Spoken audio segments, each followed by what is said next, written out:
Welcome to the Cinema Psycho Show, the madhouse for film freaks and film fans of all types. I'm your host, Brian Coddington, joined fellow co-host and filmmaker, John Woolscroft. Man, I bet everybody liked this movie as much as Brian and I did. Oh, those are the reviews? Oh, that's the box office? Oh, no. Oh, no, indeed, John. Oh, well, first of all, it's good to be back. Been dealing with a little bit of a nasty cold. If you listened to our last episode with our good friend Jordan the Grey Witch, you might have noticed that Brian's voice sounded really gravelly. And that is because I made the mistake of going outside in front of people and caught myself a nasty cold.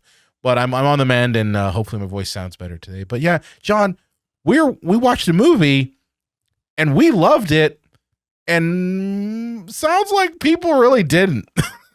We're going to be reviewing The Running Man today, a movie that John and I saw, what was it, 2 weeks ago? Yeah.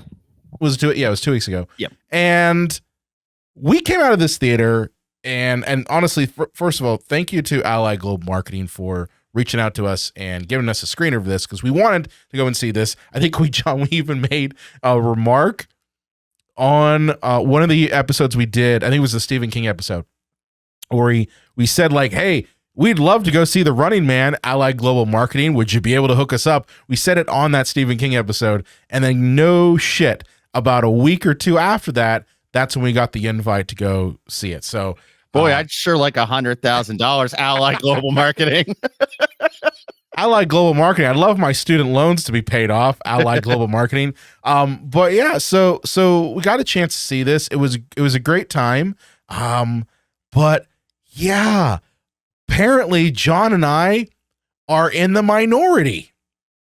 And for anybody who like this, yeah, if anybody out there has not seen our back catalog, and thinks that, oh, you guys liked it because you were corporate shills, you got to go see it for free. First off, no, we're press. Secondly, this is the first time we've liked any movie that we've been invited to see. I'm actually amazed they still invite us to come to these things, because all we do is shit on the movies that they ask us to see. It's true. John is notorious for shitting on almost every movie that we've gotten press invites for. I mean, even Drive Away Dolls, which I think we both, for the most part, liked. John, I think you were kind of in the point where you're just like, I don't know if this is the best Coen making the movie here. Yeah, it's the John Lennon, Paul McCartney effect. Like, they're okay on their own, but like, yeah, it's magic when they're together. Like, we were missing Joel Coen on that one. Yeah, but when it comes to The Running Man, you know, I for one was a little concerned about how they were going to pull this one off. Just because, you know, John, you and I love the Schwarzenegger version, right? Like, we are big fans of the over-the-top ridiculousness of Arnold Schwarzenegger and The Running Man, right? The civilians down there, not even armed. Yeah. Yeah. Or yeah, here lies Sub-Zero, now Plane Zero. I mean, there could have been so many cold puns he could have done there, and there were so many cold puns, and that's what he comes up with. Yeah. Well, I mean, my personal favorite is "I'll live to see you eat that contract, and I hope you leave enough room for my fist when I ram it down your throat and pull out your goddamn spine." Like, check our back catalog. We did a whole review of The Running Man, the original Running Man. But I was a little nervous going into this one, because I'm like, okay, I've seen what happens when, most notably, a Schwarzenegger movie is remade. Looking at you, Total Recall. And I was like, okay, how's this gonna go? Is this gonna be ridiculous? Is it gonna be over the top? Is it gonna be all serious? And honestly, like, I came out of the theater pleasantly surprised. It was an Edgar Wright movie. It had him written all over it. Now, for myself, I saw The Running Man. When I rented it, I was young enough that I didn't even know it was based on a Stephen King anything. But then I read the story. And so what I did appreciate from this approach is that this one is fairly, really accurate, with a couple of changes, including at the end, but very accurate to the source material, where the Arnold one just has Stephen King's name on it. That's it. One guy falsely convicted or not even falsely convicted, but somebody ends up having to be on a game show where they could die. That's literally the only narrative connection between the short story that Stephen King wrote and the original Running Man. So yeah, I mean, I was in the same sort of boat where I imagined, and after like researching kind of like the for the episode we did on the original Running Man, how much of that material was changed and simplified and distilled to something that was so easily digestible that you can't even really see the subtext and layers that actually were in that original story, to where it is just puns, right? Yeah. And then you get this film where for at least for me, I saw a lot more subtext than I saw action. And what's funny is like, and we're going to get to reviews later, but a lot of the reviews I saw were thinking the opposite, like, oh, it's all action and you missed all the parody. It's like, what the fuck are you talking about? Like, I thought this was more subtext and more parody than it was the action. I've been seeing both where it's like, oh, it's too kitschy and haha, you're not taking it seriously enough. And then I've seen people that, they feel the opposite. That we're all it is this super serious like action movie, and it's like, pick a lane. Yeah, I know that that can get junky. That can get very junky, where it's like, what is your tone? What are you trying to do here? But again, I feel that that's Edgar Wright for you outside the Cornetto trilogy. But yeah, well, I mean, you mentioned Edgar Wright, and I think it's worth mentioning that even though obviously, like I could see layers of Edgar Wright in this to some degree, this movie does feel the least Edgar Wright out of all of his movies, right? Yeah. Yeah.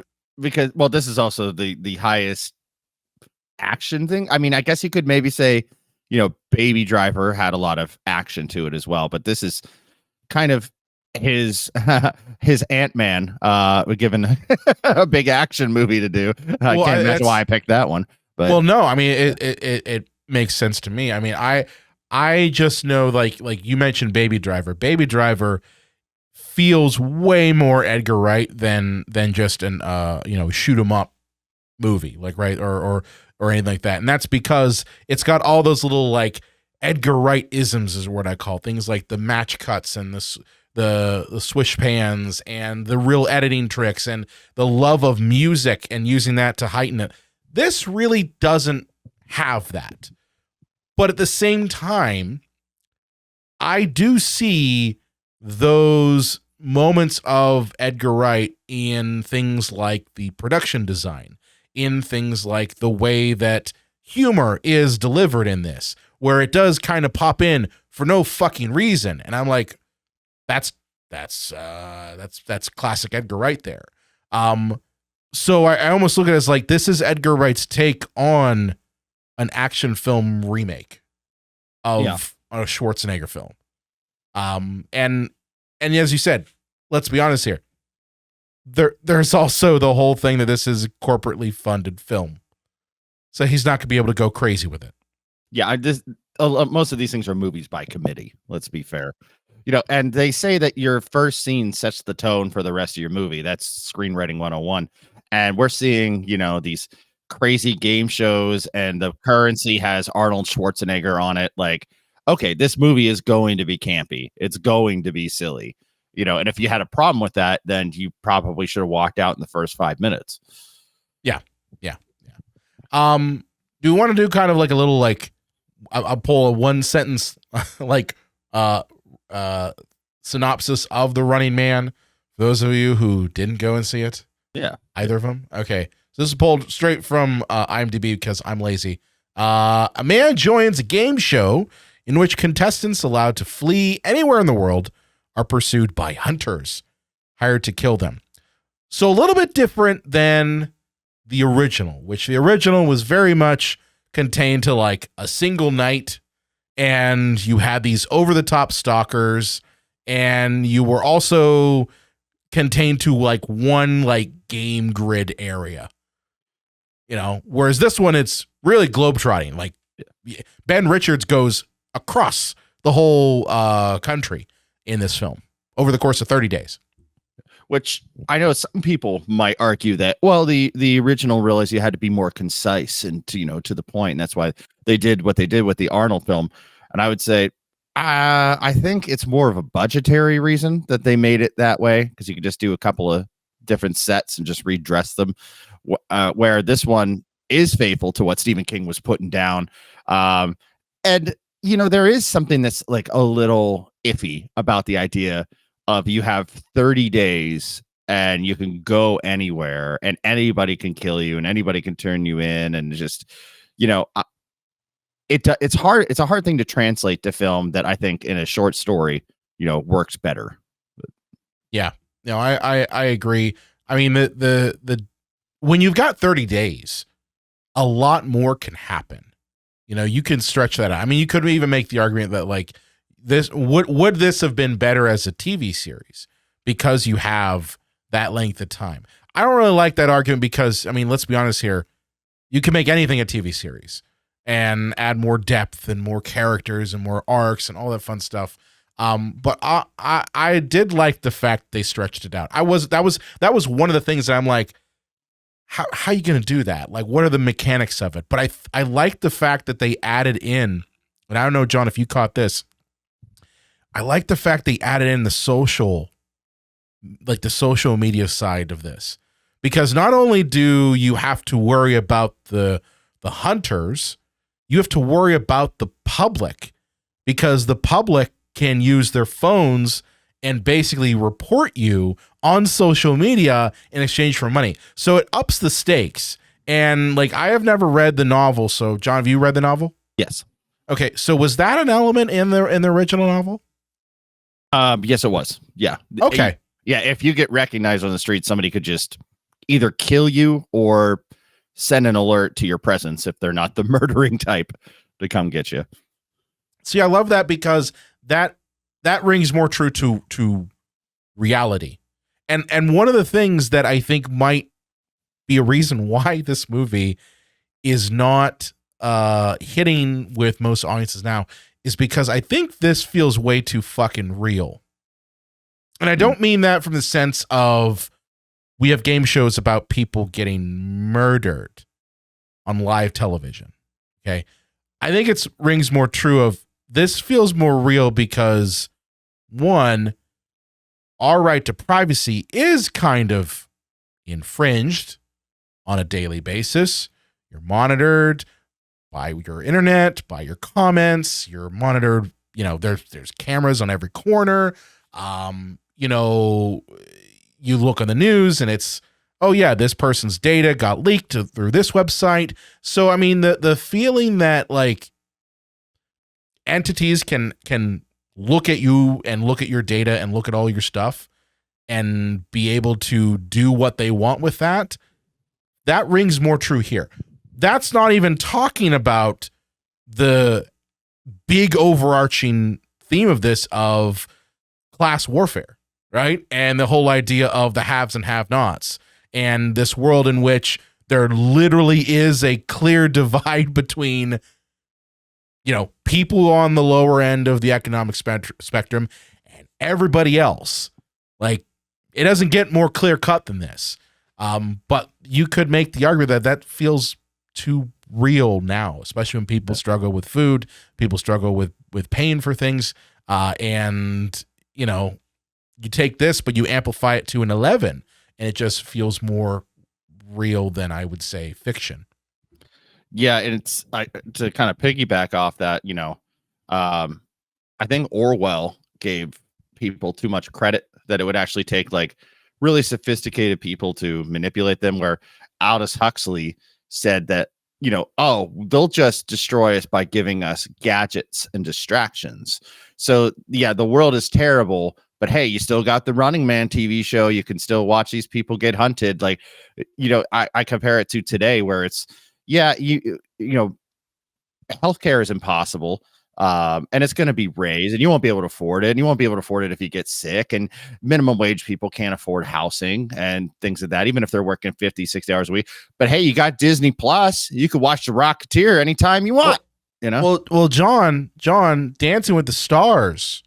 You know, I gotta watch Dancing with the Stars. I know that, you know, people are dying because they literally cannot afford food because the cost of food has gotten so expensive. But did you see so and so on Dancing with the Stars last week? Yeah. It is not that much of a stretch. And I think that movies like this that kind of take what is really happening in our current life, in our current world, and like I think there's honestly a spectrum where if it feels too fucking real, the people watching the movie are like, I don't like this. You know what I mean? Yeah. If it's too fucking real, like if you could go like, yeah, there's not much difference between this and what I'm going home to, that amount of escapism doesn't hit. And I have a feeling that with The Running Man, and I'm sure people in the comments and everything are going to disagree with me, but I have a feeling that The Running Man, it feels too fucking real. Barring the game shows where you get killed. Like, I'm not saying that's real, but I'm saying that everything else here is not that far removed from where we're currently at. Well, there's that I've seen it reviewed. I've never watched a second of it, but I've watched it lambasted on YouTube. That Mr. Beast game show where people are psychologically tortured on that show, and it's entertainment.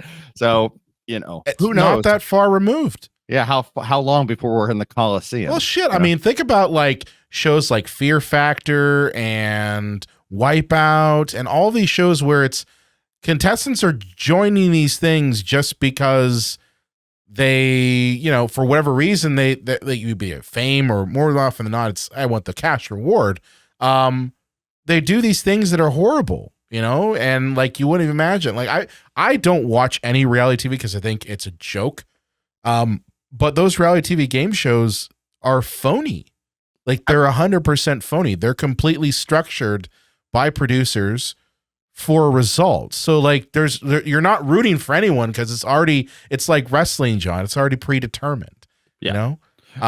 I would say, you know, not to sidebar, but the closest thing, if anybody asks me what is professional wrestling, I say it's reality television.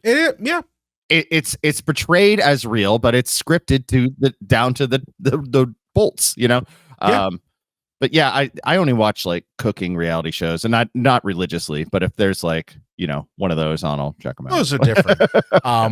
But while watching this film, I just kept thinking to myself, I'm like, this feels way too real. And when I started to see articles pop up about people's reaction to this, this movie did cost a lot of money to make.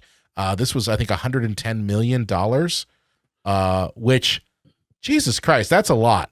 Well, that's cheap by today's standards. Yeah. Well, not really. I mean, that's $110 million, but like, think about it. How many movies have grossed that post-COVID, you know, like, and then there's also the budgeting or the advertising, excuse me. Well, right. I mean, it's gross currently right now worldwide is not even 50 mil, which I'm shocked of that, because this time of year you don't get a whole lot of like action flicks, and if that's your jam, like this is I thought where you'd be spending your ticket money on. That's what I thought too. And and I know there's a lot of people. Sorry to no, go ahead. Who don't even believe in reviews. So I don't think it's the Rotten Tomato score that's keeping people away. I don't really know what it is, you know, that people don't want to go see it, because it looks like a fun premise, and it was. But some people just really don't like Glen Powell.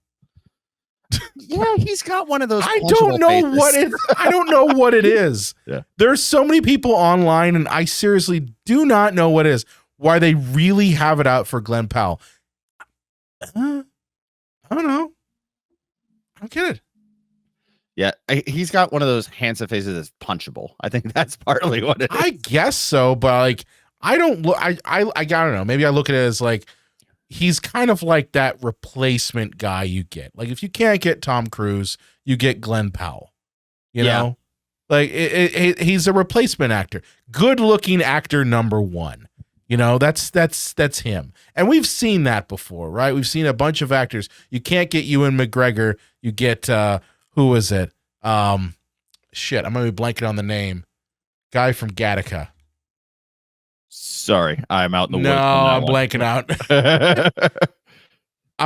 It's going to kill me if I don't know who it is. Dear audience, hold. Dear audience, hold. Brian's going to try to find Jude Law. That was the thing. You can't get Ewan McGregor, you get Jude Law. But you picked Gattaca of all movies for Jude Law? Fucking love Gattaca.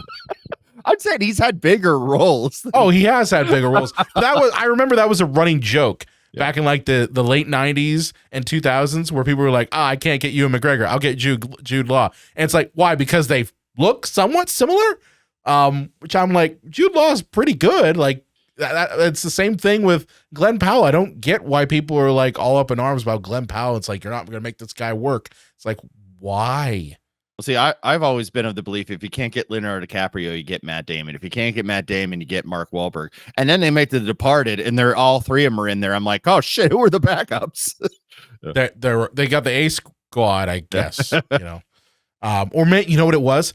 They promised like the top billing role, like Leo's role, to like one of the other ones. Or Leo said, I don't want to do it.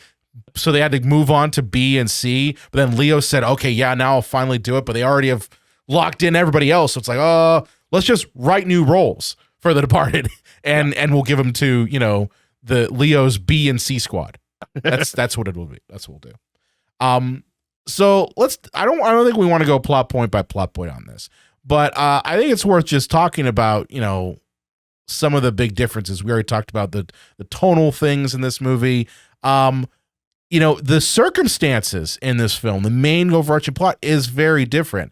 You know, in the original Running Man, it was Arnold Schwarzenegger is like a wrongly convicted pilot and he escapes.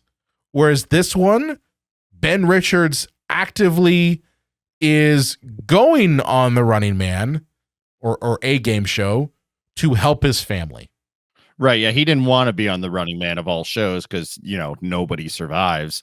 Yeah. But and by the way, they never mentioned that he's like ex-Marine or something. He just is a fucking beast. They never explain why. He's the angriest man in the world. That's what he is. They literally said that, like, I've never seen another person more angry than you, Mr. Richards. Like, well, do you see the world outside? That's why. He's looking to go on any game, even though they're all humiliating and you'll get hurt or, you know, but yeah, Running Man, he ends up getting signed up for that one and then convinced to do it. I would say a big difference here is that we have two other running people, I guess we would say. Running people? Well, we got a guy and a gal, assuming that these characters identify as such.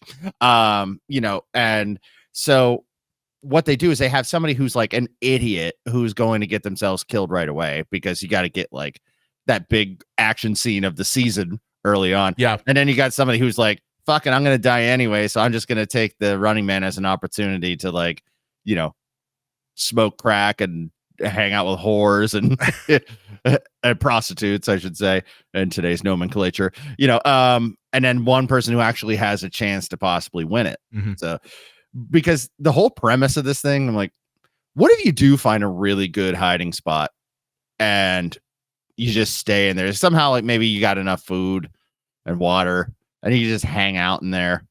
And how do they do the show then? You know, like, it seems like, well, I think what they do. Well, first of all, like, the whole game is rigged, right? Like, it's rigged from the start. Like, and it's a thing where if you've seen the original Running Man, you know it's rigged from the start.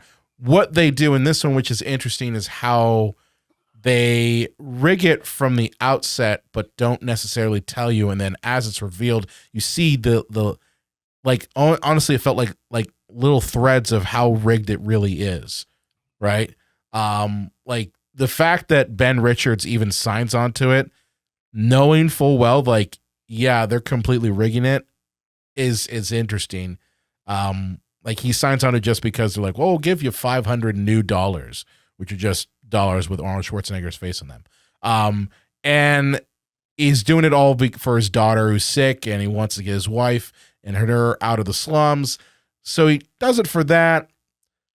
But like the whole reason of why he's hide and seek and why they even find him is because he has to record himself each day and upload it. So the act of even uploading his tape gives away his location.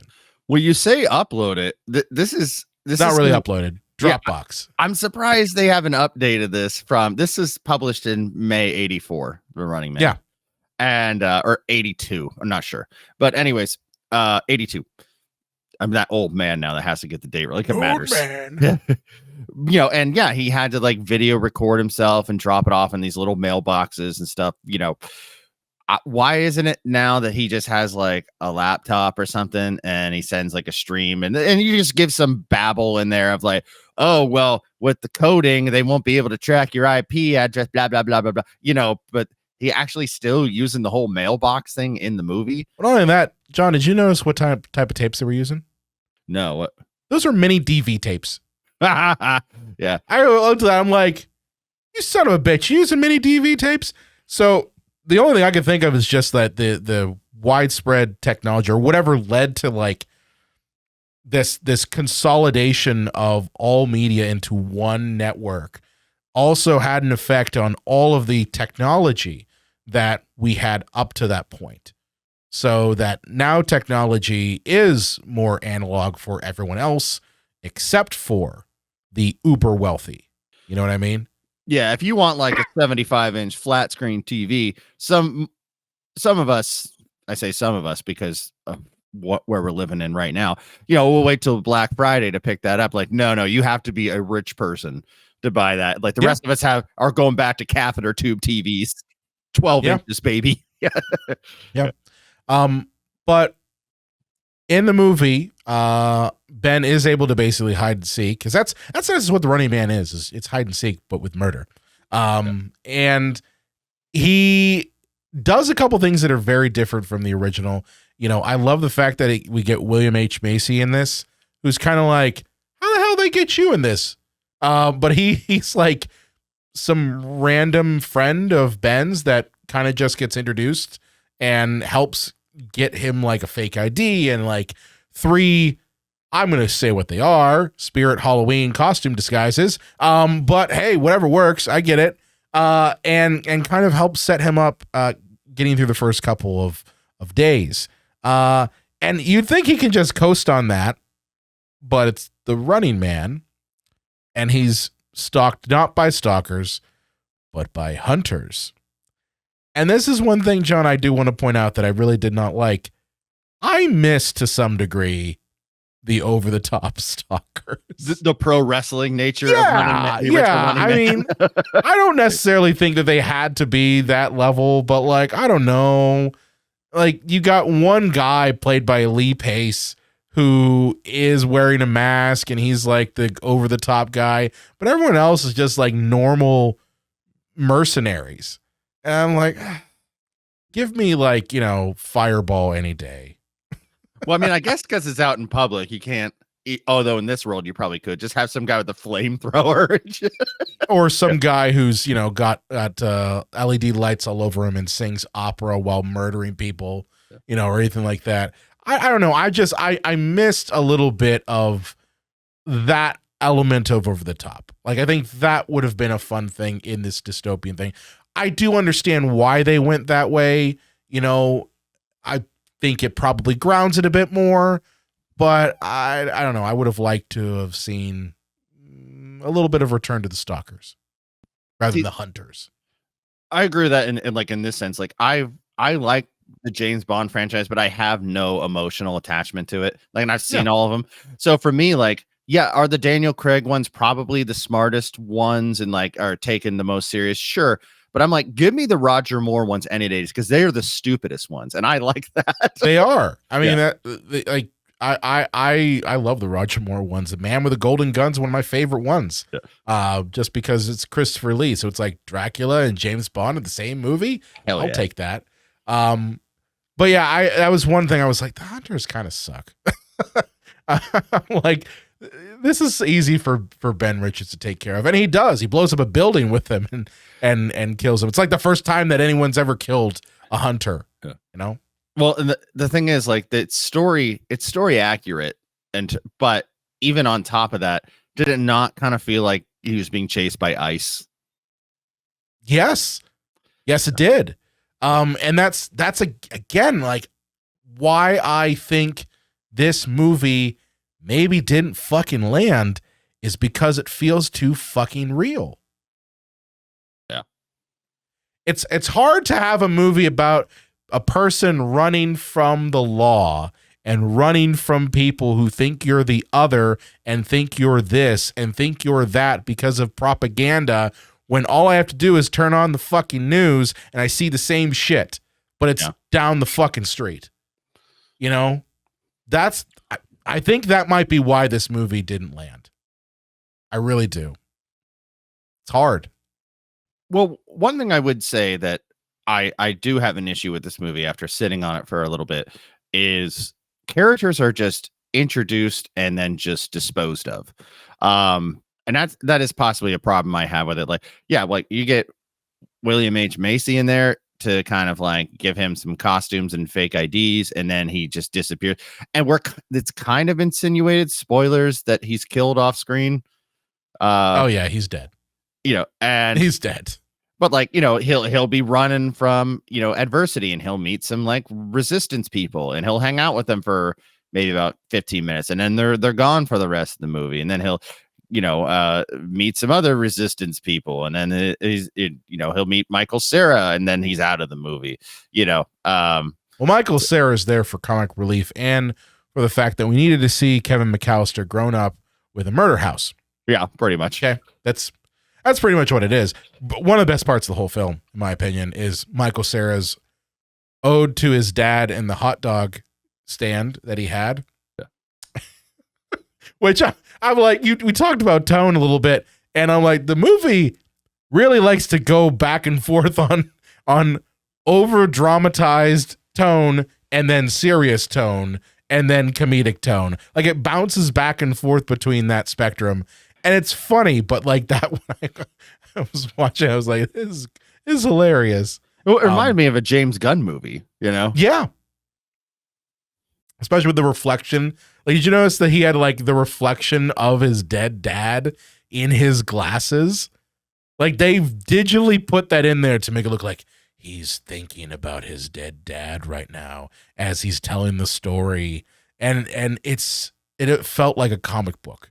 Like he totally did. You do that shot, or you have somebody like looking at a framed glass picture, and then you do the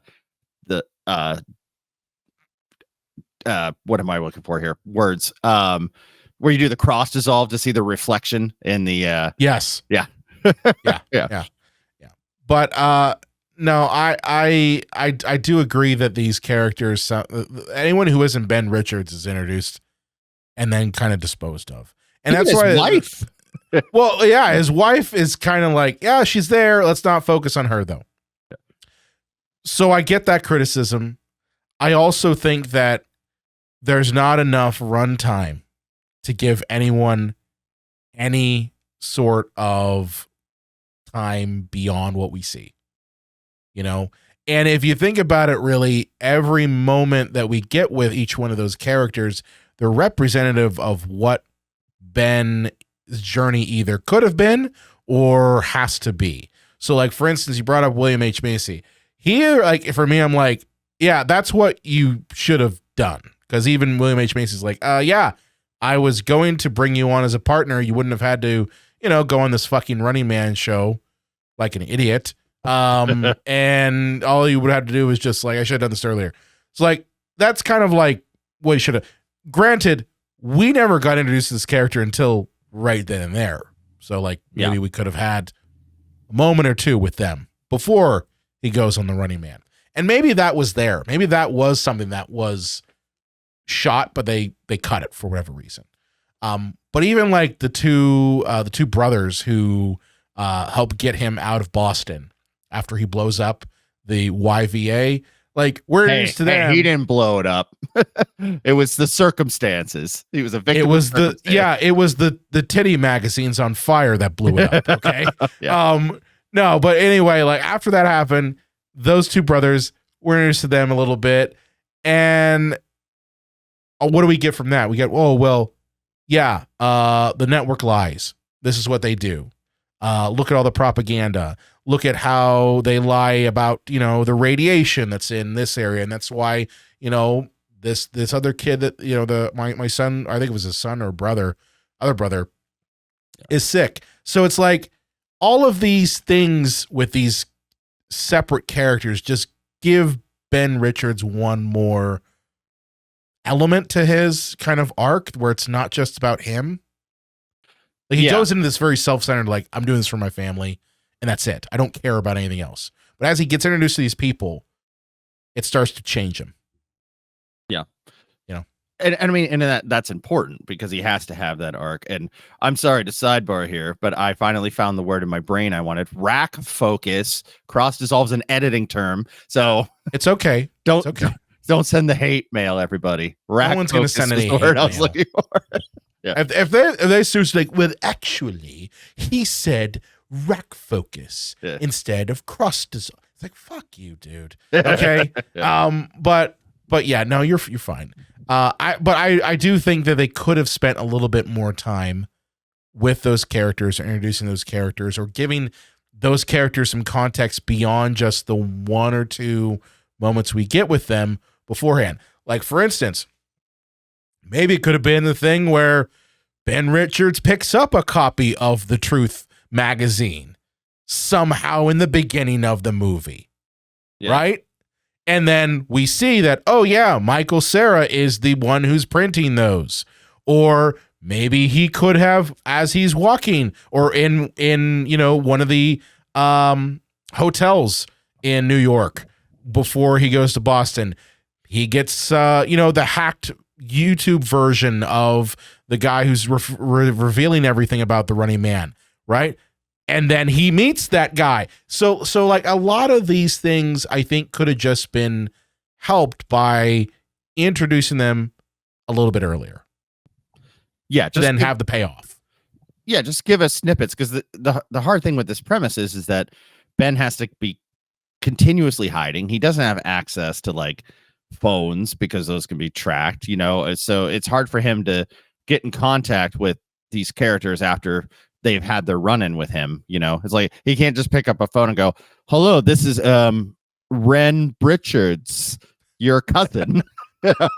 Bren Richards. I'm Bren Richards, your cousin. Yeah, so I definitely get your issues with that. I mean, Jesus Christ, the last person that he meets, I think I even told you this in the theater. I'm like, what was up with that last like 30 minutes of the movie where they just completely like said, okay, yeah, we're going to tack on something completely different. All right. So here's the thing. That is actually accurate to the short story. Are you serious? Yeah. Because I absolutely thought that was they didn't know how to fucking end the movie. Even though I knew that, it still was like, yeah, I'm like, this is just dragging now. It felt okay. So to give context to what John and I are talking about. Okay, this movie is actually pretty linear up until I'd say right after, spoilers, Michael Cera gets killed. Okay, it's pretty linear up to that point. Ben Richards is basically trying to hide out and not get killed by the hunters and just survive. Okay, that's literally all it is just survive. He gets to a point where Michael Cera, who after having his quote unquote fun by rigging his whole house with Home Alone kill devices, they escape. Michael Cera gets killed, and basically Ben Richards ends up going to a housing development because he was following this map Michael Cera gave him, and it ends up they're supposed to go to a bunker. It turns out it was actually a housing development. Okay. After that point, though, we jump to like this weird, like on ramp, like highway, and this this one woman who we've never been introduced to before, never been introduced to her, kind of shows up, and Ben Richards kind of like takes her hostage. So, John, you're telling me that everything at that point that was in the book? Mm-hmm. Okay. She's supposed to just represent like the elite ones that, yeah, don't have to suffer, don't have to go hungry, they get to use the old currency, aka real money. Not I get that. These Mickey bucks, these Mickey bucks that everybody else has. Yeah. Yeah. But it's, I don't know. I just felt like it was tacked on because it was such a diversion from where we were at. You know what I mean? Like, it felt like the whole plot itself just like shifted, because now at this point, Ben is aware that, like, one, they're cheating, that, they have DNA sniffers at every corner, right? Where they can basically see exactly where he's at, and that they're really just playing with him for ratings. Because the mastermind of this whole fucking thing, and I can't believe we didn't even mention him yet, is Thanos. Yeah. And here's another thing. I don't know. Fucking Thanos. I don't know, because again, I don't get to see the review, so I don't know if we'll get to this. We'll get to them. If people commented that they didn't like the performances, but yeah, he's fantastic in it. But I've seen a lot of people like Coleman Domingo, like they saying that, like, for how great of an actor he is, like, how could Edgar Wright like have him do such a shitty performance? And I'm like, I thought he was fantastic. I love Coleman Domingo. Yeah. First of all, I love Coleman Domingo just about everything he's in. Right. There's a really good series, I forget the name of it, that he was on, that I was blown away by. I think it might have been on, I forget where it was at, but it was a really good series that he was kind of the lead actor on. But he was great in this.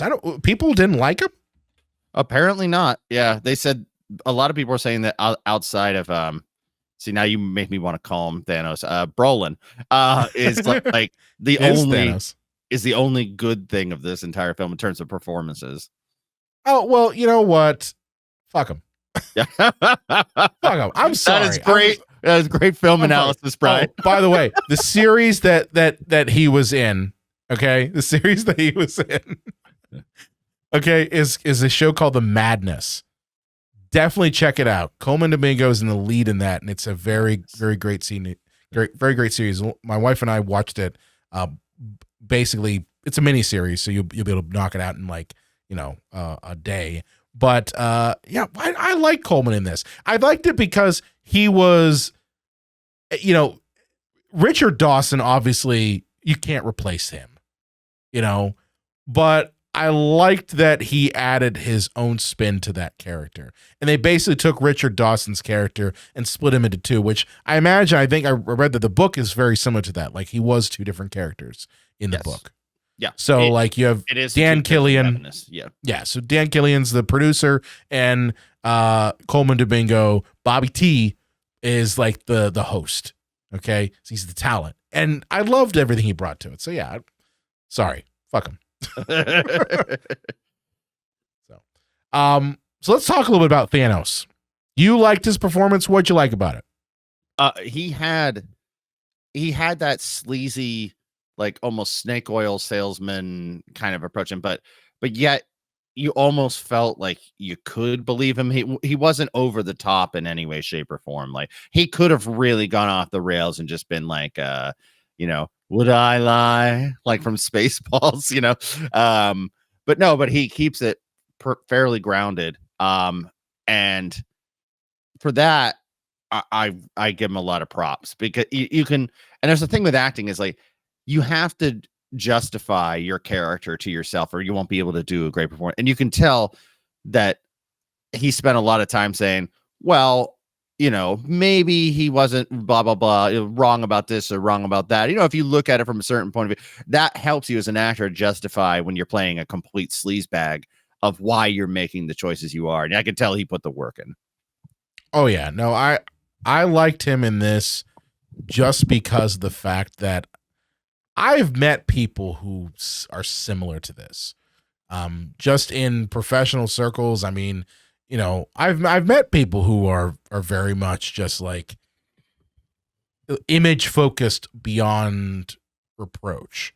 You know, like they're looking at everything from what content can I get? What are my views going to be like? I've met people like that in my professional life and personal life. So, you know, he kind of fit that bill, but then it's also a thing where while he is very approachable and not mustache twirling in this, when push comes to shove towards the back half of the movie, that's when the true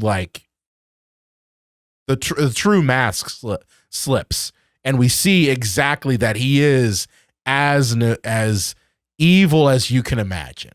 And the only reason that he has had this visage of kind of decency is because he's got his hands in everything, right? If you control all the levers of power, if you can manipulate images and you can manipulate propaganda and manipulate people, and you've been doing it for like 20 some odd years, then yeah, when someone actually does give you a run for your money and a threat to that power, you're going to go back and like, well, I'll just pay you off.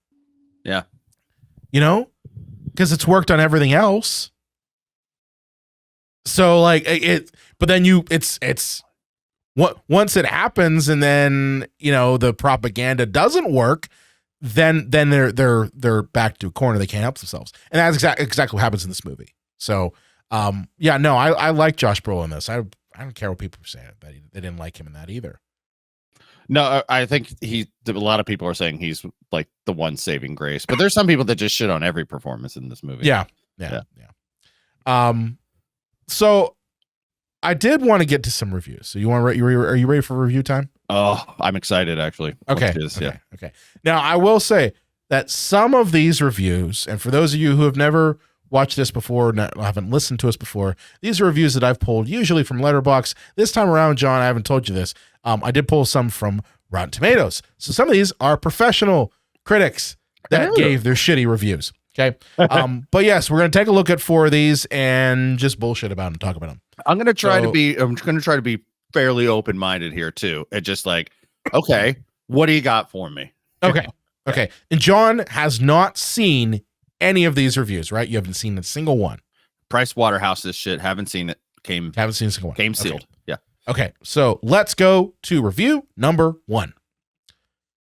Genuinely fun action movie. If not for the high expectations we hold for Edgar Wright, I think people would give this more of a pass. I could see that, but I didn't know that people put his pussy on a pedestal. Oh, they do. Okay. Oh, absolutely they do. They put him very much on a pedestal because of his mastery of editing and his mastery of style in his films.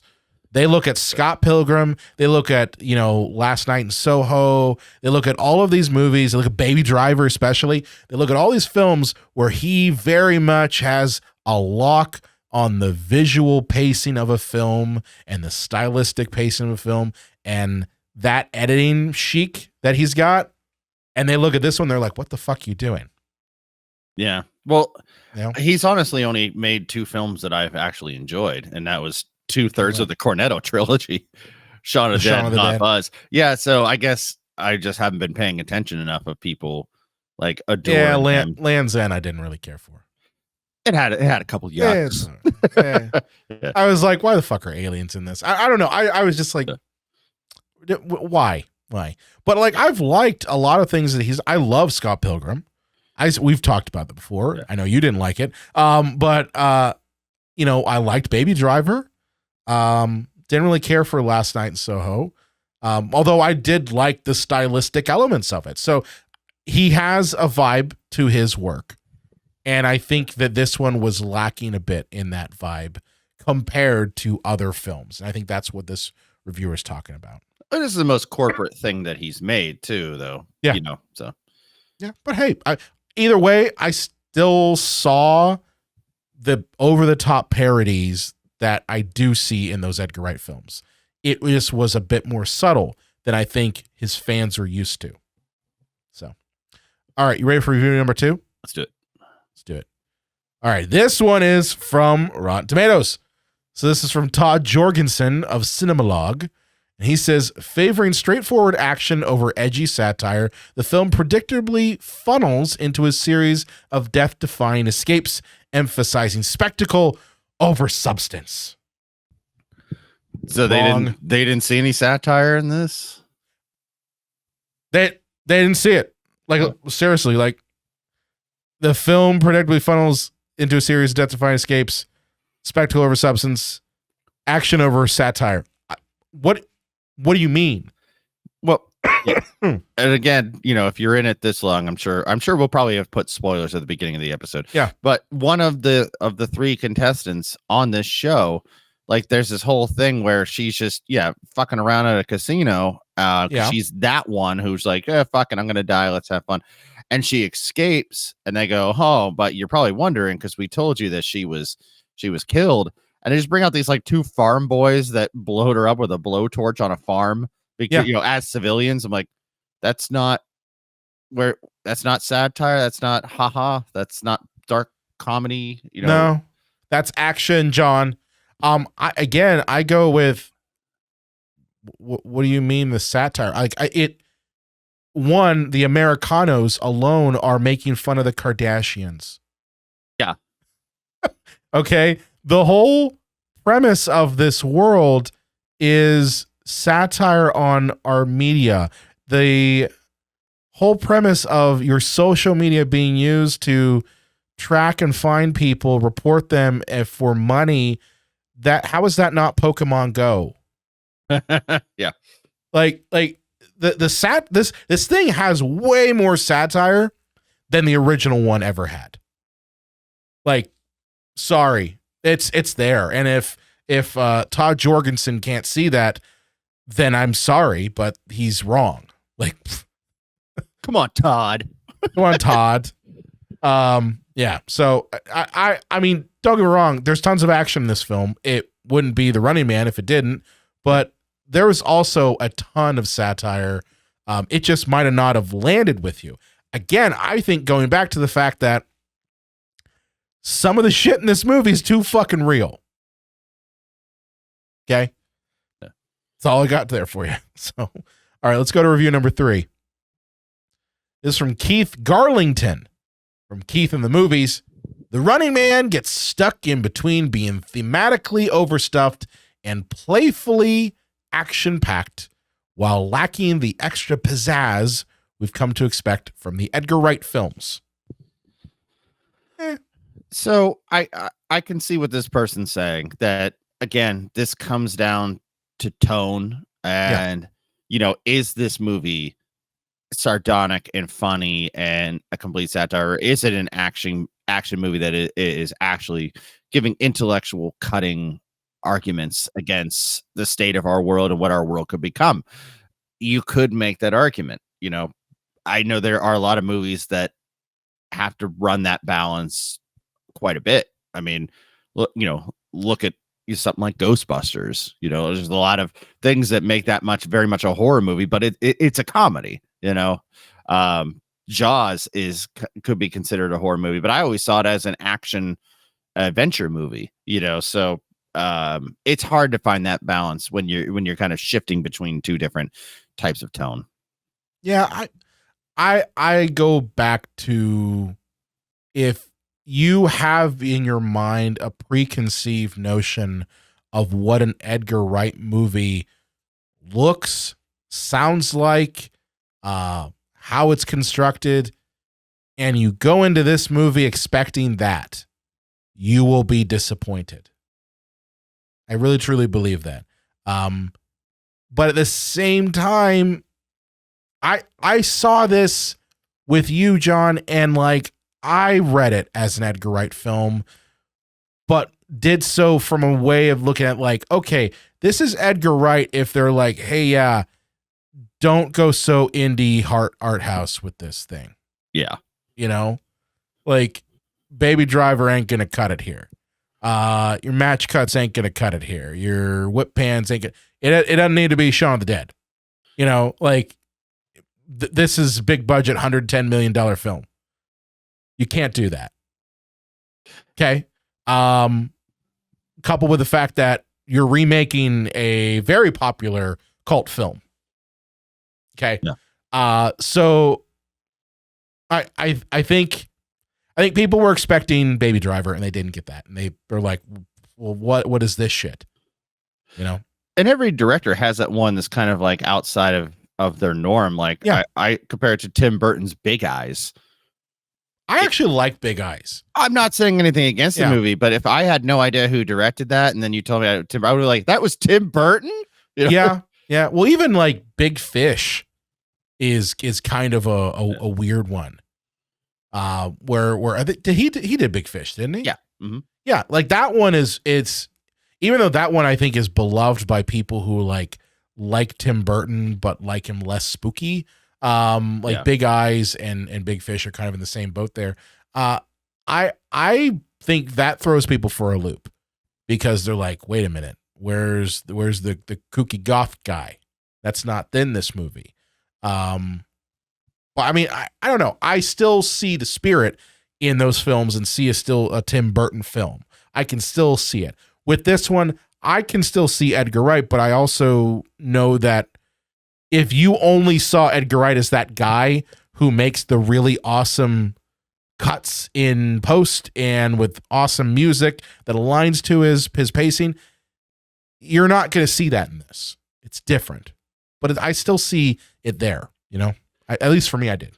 It reminds me of like, not somebody that's had this prolific of a career, because they usually wait till they make one indie movie and then like Marvel sucks them up and then takes their soul, you know. They tried to with him.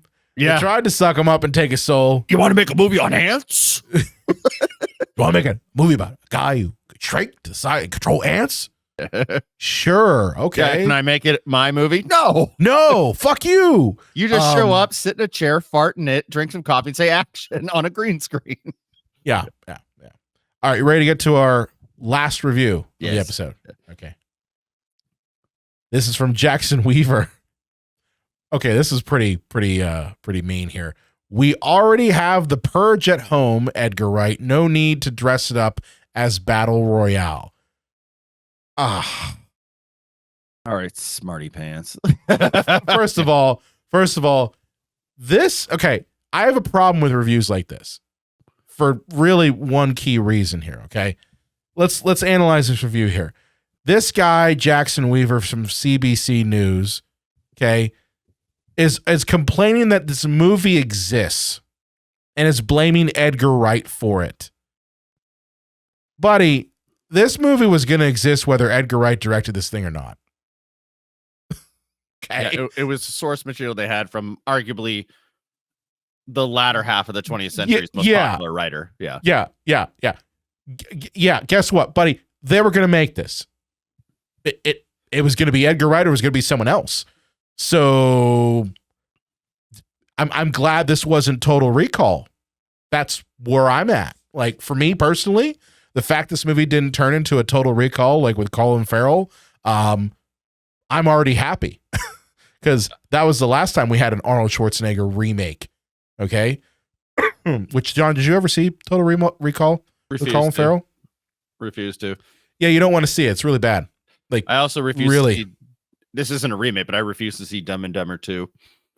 That movie I saw it one time. Yeah. And that was one time too many. Although I did see the RoboCop remake because I'm like, I have to torture myself and watch this. Yeah, that was a hate watch. Yeah. It's a hate watch. But yeah, I mean, this critic here is just pissed off that they remade The Running Man. Well, that was gonna happen, bud. Here's the thing too, is that all stories, there's something like, so he said like 6 or 7 types of stories that you can tell. And what you have to do as a creative person is to find a way to make it uniquely your own. Because like on paper, Harry Potter and Star Wars are the same fucking thing. You know, a boy taken from obscurity has to stop this unstoppable monster, has to be have a mentor in a robe, has to teach, you can break it down in that sense. And so these dystopian type of future movies where, everything has broken down. Yes, that is one type of a variant of a story type. And yeah, how do you make it uniquely your own? And like, no, The Purge and Running Man are not the same thing. Yes, they have similar themes, but again, there's only so many stories. Yeah, and I don't know what his big problem is. Is his problem that this movie exists, or is his problem that Edgar Wright directed it? Yeah. Like, I don't get it. I don't get it. What is your issue? Your issue sounds more like you're angry that they made a movie about a dystopian future in which people go on television to win money to survive. Right? Like, that's your problem, is that this movie exists. And you're like, oh, well, it's like The Purge. It's like, no, two completely different movies. It's like Battle Royale. Yeah, okay, but who cares? As you said, John, Harry Potter and Star Wars, same fucking movie. Same fucking movie. I'd be interested to see his review of Hunger Games, because I'd say Hunger Games and Battle Royale have a lot more in common. Yes. Yeah. Than this movie does with it. Yeah. I don't know what's the Netflix series that also is basically the same exact thing. Squid Game? Squid Games. Yeah. Go yell at them. Yeah. Okay. Because I honestly I hate this. When I was looking at reviews, like, to pull from, this one was the one that I was just like, fuck this guy. You know, I'm just like, fuck you. Like, that's such a review that's like, I don't have any substance to give you. I'm just gonna shit on the movie. I'm just gonna show you I'm the smartest guy in the room. Yes. Because I like to go to cocktail parties and say, aha, did you see my review of The Running Man? I said, that it was like The Purge and Battle Royale. Toi. Fuck you, dude. I have been there where, like, you know, like a Jaws novel. I'm like, oh, you mean Hemingway for idiots? You pedestrian. Fuck you. I mean, again, I like this movie. I thought it was a fun ride. Is it perfect? No. Are there things I would have liked to have seen? Absolutely. But, you know, to see Edgar Wright take a stab at do something different, while at the same time still remaining true to his style, like, I could see his style in this. I was happy with it. I really was. You know? Well, and I don't know what's wrong with me. There's probably a whole lot, but I list every movie I see all year, and then I start cataloging my favorites of them. And when I was watching this, I was having such a good time. I'm like, oh man, this movie's going to crack the top 10. It didn't, but I think if I remember correctly, it's in the top 15. If I could guarantee my life that it's in the top 20 though. So, I mean, I did very much enjoy this movie. It's not going to be a landmark of cinema, but I don't think at the same time it deserves the vitriol that it's gotten. It's been getting so much vitriol. Like, I don't get it. I really don't. Of why people are shitting on this movie as much as they are. I really just think I'm going to go back to this. I really believe that when the news makes this movie seem more like a documentary, then it ain't gonna land. You know, I think if our current, like, reality didn't mimic this film as much as it does, maybe it would land a bit better. Maybe it would be more of an escapism type thing. But I don't know. It's kind of hard to laugh at stuff where you turn on the news and you're like, oh yeah, it's the same sort of thing, only not funny. Well, you know, again, this is not a political show. Not a political show. I'm going to lose some people. Well, I'm going to lose some people here with this one. Okay, but the president called on True Social for Democrats to be murdered. Yeah. Which, because of sedation, or I'm probably using the wrong word. It's sedition. Sedition, excuse me. Thank you. Yeah. And the thing is, the biggest thing you could get for that is 25 years in prison, but he thinks the death penalty it's not treason, which is the death penalty. But yeah, I mean, come on, we're kind of living in that world now. Yeah, that's what I'm saying is when your fictional dystopian future looks more like your current dystopian present, it's hard to look at these movies as escapism. And I think that's part of the problem. And I think that's the best type of dystopian future film or science fiction film. Is it's not a commentary on what could be, it's actually more of a commentary on what is. But this one, you gotta admit, feels way too real. Oh yeah. It's like that. I love that line where you can always go back to be like, oh well, yeah, it's not 100% where we're at now, but I can see where it could go that way. This one though, we aren't that far removed from it. You know, I think that's the big thing. It's not that far removed. And I almost wonder if circumstances from the last presidential election, if they were different, would this movie have done better knowing that the current situation we're seeing outside doesn't mimic it? You know?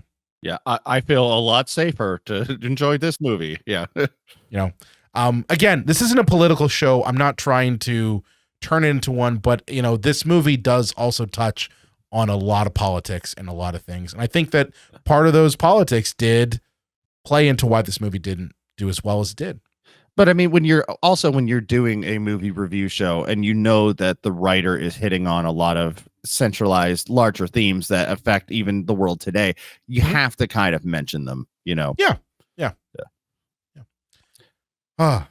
Good talk. Well, let me, before go ahead. Before we wrap it up, I want to know what you think about the difference between this movie's ending and the book's ending. I didn't read the book, so I don't know. I can tell you the difference between this movie's ending and the Arnold Schwarzenegger one, which he's like, Killian, you're in big trouble. One of us is in big trouble. I don't know. I kind of, well, you know, here's the difference. Between the story is that Ben totes does a 9/11. Oh, for real? Yeah, he gives up all hope on everything, and he pilots the plane back and crashes it right into the television studio. So that sort of thing, I don't think would fly in any movie anymore, ever. I think it's also too bleak. It's too bleak, and I don't think this movie would do. I mean, obviously it isn't done well, but I think like the fact that his arc would have to be that he ends up back with his daughter and his wife. Yeah, he had to, because that's like we're rooting for him the whole fucking time, and he's overcome everything. So like he'd have to somehow manage to get out of it. So like this movie clearly ends it where he does that sort of thing, but then is shot down before he's actually able to like crash the building, right? Yeah. And then it's basically inferred that he died in the plane, and that, you know, he doesn't, but it ends up being that no, he totally survived, because of his knowledge of the plane from a previous game show that he watched. Like that was the key there. And that he ends up becoming kind of a figure for the underground and causing, in essence, the downfall of society and everything that's been built up with Dan Killian and everything by becoming more of a figure in the underground rather than a person. He did survive and he ends up killing Dan, although the movie cuts right as he's about to kill him. So I liked the ending. I thought it made more sense to me. But I'm curious your thoughts. Did you like that, or would you prefer that he died? I think for modern audiences, like I do think, and by I just mean post 9/11. I'm not talking about any generations or anything. I do think that the more positive ending makes more sense than Stephen King being a real bummer in 1982 because he ran out of cocaine and had to finish writing it sober. Yeah. Yeah. No, I just think it's also like you spend 2 hours with this guy. Yeah. You don't want him to just die. Right? Like you don't want him to just be like, oh yeah, by the way, you defeated everyone and now you're sacrificing yourself. It's like, oh, well, that's lame. Yeah. It's just kind of a downer. And going out of his way not to hurt anybody, and for him to be chased violently, for then to turn that on a dime and be like, well, no, violence is the only answer. It's like, oh boy. Yeah, I don't know. That's not a good message. Yeah, I don't think it is. No, but I like the ending. I thought it was satisfying to me because the whole time going like, okay, so like he's gonna get that Dan Killian guy. Like he has to, right? Like there are some movies that you watch and you're just like, no, that guy has to get his comeuppance. I saw Wicked for Good the other day, and watch the spoilers. I'm not going to spoil anything, but I'm just thinking to myself, I'm like, that Madame Morgul, she better get it. Like, it's like she better fucking get it. But it's the same sort of thing. Like good villains, you as the audience, you want the hero to survive. You want the hero to finally take down the villain in glorious ways. And this movie does it. And I liked it. I liked the ending. Yeah. Well, did you like the ending? Yes. Yeah. I mean, I thought it was a little rushed. Like, we just kind of got like news exposition and just to fill in the blanks. But I figured at that point, we've been here long enough. Like, let's wrap it up. Yeah. Wrap it up, kids. Yeah. Cool. Good talk about The Running Man. I like this movie. I'm surprised. And it's sad that it did not track as well as I think the studios hoped. But I had fun with it. John and I enjoyed it. And again, thank you to Allied Marketing Global for reaching out and getting us the access to the screening. It was great. And I look forward to seeing what Edgar Wright does next because, he gets hit with one of these and he's going to be thinking like, oh, well, fuck this. What am I going to do now? Am I going to return back to doing Scott Pilgrim-y type movies or go further down this? So who knows? But with that said, John, where can they find you at on the internet? Well, it's hard to find me pretty much anywhere right now because as you're listening to this, I'm still in the process of moving and rearranging and all that good stuff. But Facebook, Instagram, and over at J Does Video Nasties. Again, I have taken a bit of a sabbatical just because moving is the only thing I can focus on right now. But my back catalog's there, and I'm sure there's something for you. Huh? Do you like Demolition Man? What about a commentary on Air Bud? Conversation with D. Wallace? It's all in there. Go check it out. You want to know more about the creation of the X-Men animated series? It's there. Come on now. I'm just picturing in my head like when John goes to that voice that he's just like a guy on the street corner with a trench coat, like, come on, what do you want? I got it all here. I got D. Wallace, I got X-Men animated series, I got Ghostbusters, I got the checkup here, I got all of it. It's all here. What do you want? And John, you're like, that's not far off. Oh. Of course, if you have loved this episode, please do me a favor and share it. Share it with your friends, share it with your family, share it with your favorite fan of The Running Man, either the Arnold version or maybe you are a Edgar Wright fan and you like this one. Also, you can do us a favor here and you can follow us on your favorite podcast platform of choice by going to cinemapsychoshow.com. Oh, that's John's name there. We don't want that. No, yes, we do. Yeah, now, there we go. You can follow us on your favorite podcast platform of choice by going to cinemapsychoshow.com/follow. Right there, you can click a button and boom, you're following us on all the different audio platforms that we have. On top of that, if you're watching us here on YouTube, hey, thank you so much for doing that. Please do me a favor and hit that like button, hit that subscribe button, and hit that bell for notifications so you never miss an episode. And hey, let us know down in the comments, what did you think of The Running Man? Did you like Edgar Wright's version, or would you have been like, yeah, no, please don't touch my classic with Arnold Schwarzenegger? With that said, we will see you next time. I can just see the headlines now when he passes away. Jude Law, star of Gattaca and probably other stuff, has passed away.